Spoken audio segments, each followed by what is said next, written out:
Greetings, my fellow seekers of meaning. Subscribe to Greebs for more sucking and fucking bangers. Your inventory is essentially worthless. Let me explain. So with all the news about the bots in Team Fortress 2 and the game itself being unplayable, most of the stuff that's gonna happen, I mean, if you have items in the game, you should probably just cash out right now, because the base game itself is unplayable.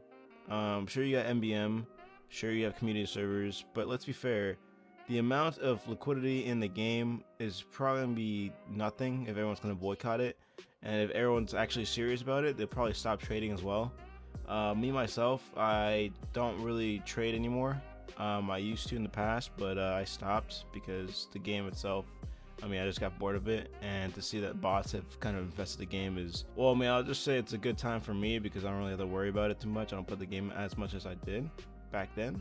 Do I have high tier items that are in my inventory? Yeah, I do. Am I gonna sell them? Am I gonna cash out? No, because I want to keep them since I've kept them for so long, and you know, when I was playing the game, I want to keep them for like memories and shit. So, unusual taunts, the new hats, the new effects on hats, garbage, all of it's garbage, right? Only two cases that drop during the year, from my understanding, are the Christmas crates and the fucking Halloween crates, both of which have Christmas cosmetics which look tacky as shit, and the war paints as well, tacky as fuck. And then you get the Halloween hats, which look alright, but I don't want Halloween all year long, you know? It's fucking stupid. On top of that, there's a shit ton of effects that I've lost track. Some of them are tacky as fuck as well. They're shits. And some of them are okay. They're not like, there's nothing that's like god tier in my eyes right now. It's currently circulating. I've ever went through like a list of all of them. And they're all kind of shit. Unusual taunts are super inflated, super saturated specs, super inflated, super saturated. Don't get me started with the hats. You can literally have a new hat with a scorching effect, and that shit looks awful, because who the fuck wants a tree as a hat and have it be scorching? Like, that shit looks awful. Good luck trying to sell that, right?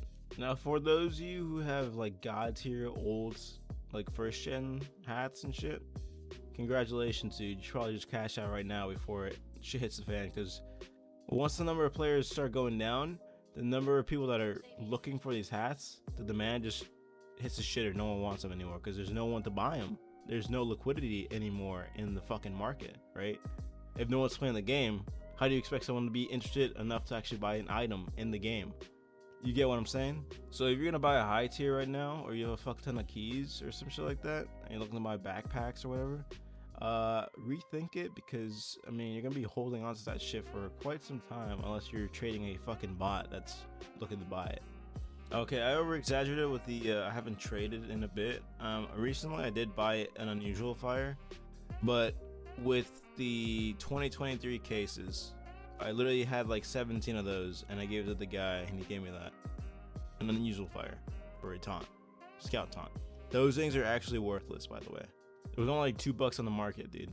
So you really want to help this game out, stop buying shit straight up, get a job, start trading stocks, dude. I tell you that there's a lot more liquidity in stocks than there is in TF2 items at this point, and it's been like that since day one, right?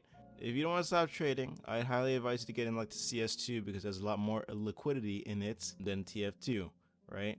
You could also try your luck at Rust or some other game that has a trading system, but for TF2, nah, dude, that shit's dead. Or if you want to just go all out and just stop trading in general and just cash out while you can, that's also fun too. Just yeah. So with the issue of idle bots and all that, the explosion of refined metal in supply, essentially what you could do is mimic CS2's way of getting drops, and that being every single week, if you level up, you get 2 drops. Just do that, so that way you can't just idle for items and just have to actually play the game. And I know at some point they're gonna be like really smart and start playing the game on their own and on their own servers and shit.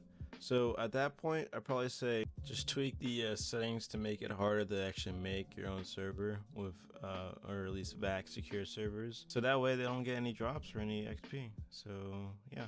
And of course it's gonna affect the media servers and shit, yeah, but I mean at that cost it probably would help. The cheater bots, in my head I'm thinking, okay, what if Valve just had people from the community just essentially be moderators and admins for their servers, and they get like an incentive like some kind of unique drop that they get every so often when they bust a certain, you know, amount of people. Kind of like a little separate like XP bar for them, so that way they actually have some kind of, you know, incentive to actually do the job that they're doing, right? In order to be these type of like moderators or admins, you actually have to go through like a lot of verification and shit to actually essentially get the role for this, because you want a cheater now to basically have power over VAC secure servers and shit. Now would you? Now the whole economics of the refined metal supply is pretty much, I mean, to get the economy where it was way back when, more ref sinks. Something that I had in mind was to bring back old crates using 4 refined metal. You get 10 random ass crates from the past, or at least not from the past, but you get 10 random ass crates in or cases, with a slight chance of getting older cases. So it's kind of like unboxing and gambling with refined metal, but you get 10 cases, right?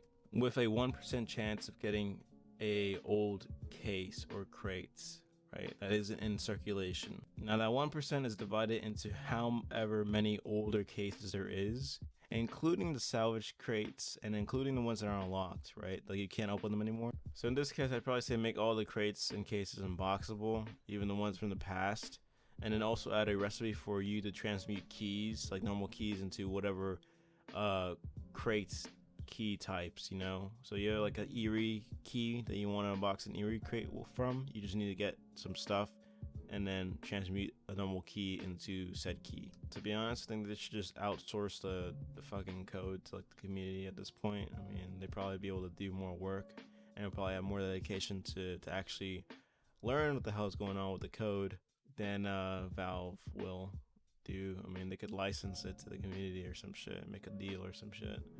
But I don't know, dude. Up in the air at this point. To me, I mean, it wouldn't really make sense to let the game die out, because I'd rather have a product that basically generates revenue in perpetuity. And given that it's super like old, but it's still going and it's still kind of, you know, has a fan base going, it's probably worth it. But yeah, those are my thoughts. Anyways, peace, boys. Borderline schizo, sort of fine tits though, pour the wine, order grind, 8:45, let's go. Ever since 10-11, glad she made a brethren. Then his last down, 7 alligators. What are you, a fag?